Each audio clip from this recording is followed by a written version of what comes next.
Claire de Vlemings, coach pour personnes autistes Asperger.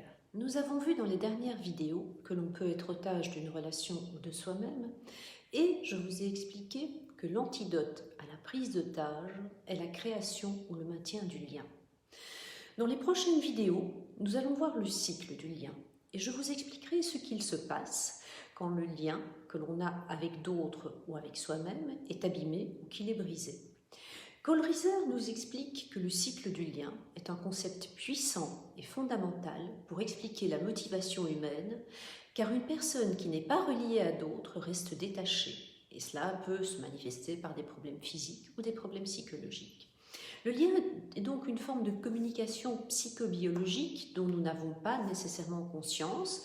On ne sait pas qu'on est relié à d'autres, mais par contre, on est conscient de notre mal-être quand nous ne sommes pas ou plus reliés. Le lien est un lien à des personnes et pas un lien à des objets. Ça, c'est important pour nous autistes. Et le cycle du lien a 4 étapes. L'attachement, le fait d'être relié, la séparation et le deuil. Alors, en tant qu'autiste, il est important de savoir qu'il s'agit d'un cycle. Donc, ça veut dire qu'il y a une dynamique, qu'il y a du changement et que ce changement est inévitable. Car, comme dit la chanson, tout change, tout passe, tout casse, tout lasse. Le fait d'être intellectuellement préparé à cette réalité va nous permettre de diminuer l'impact du changement quand il se produira. Alors aujourd'hui, nous allons voir l'attachement et le fait d'être relié. L'attachement, c'est ce qui permet de créer une proximité et de rentrer en connexion avec l'autre, ce qui nous permet d'expérimenter une forme de confort, et la connexion n'étant pas obligatoirement une connexion physique avec quelqu'un. L'attachement est un comportement inné et il est présent chez tous les mammifères. Nous recherchons la proximité, nous recherchons un endroit où nous nous sentirons en sécurité. Et nous avons ce besoin même si nous souffrons d'alexithymie et si nous avons des problèmes de théorie de l'esprit. Alors le fait d'être relié, lui, c'est ce qui va permettre l'échange émotionnel, c'est un échange d'énergie. Le corps, les émotions, le mental, l'âme, tout cela est impliqué dans le cycle du lien.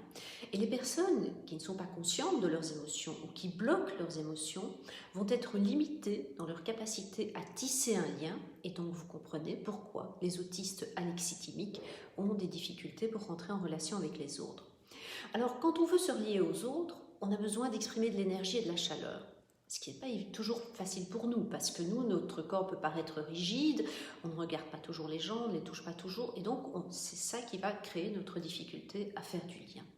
Puis si on est dans l'incapacité de créer un lien, on augmente son risque d'être pris en otage par les autres. Donc vous comprenez pourquoi il est important pour nous d'apprendre à nommer, reconnaître, exprimer nos émotions. Et vous comprenez aussi pourquoi il est primordial pour nous de pouvoir intellectuellement assimiler ce processus pour qu'il devienne beaucoup plus naturel pour nous. Voilà, ceci termine cette vidéo. Mais dans la prochaine vidéo, je vous retrouve pour parler de la séparation et de la phase de deuil. Entre-temps, je vous souhaite une belle journée, une belle soirée. Je vous dis à très bientôt.